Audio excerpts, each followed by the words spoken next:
Hello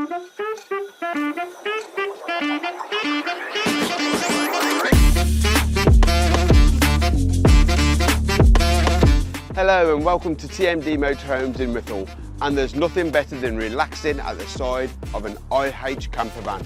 But don't take my word for it, take a look inside. Woohoo!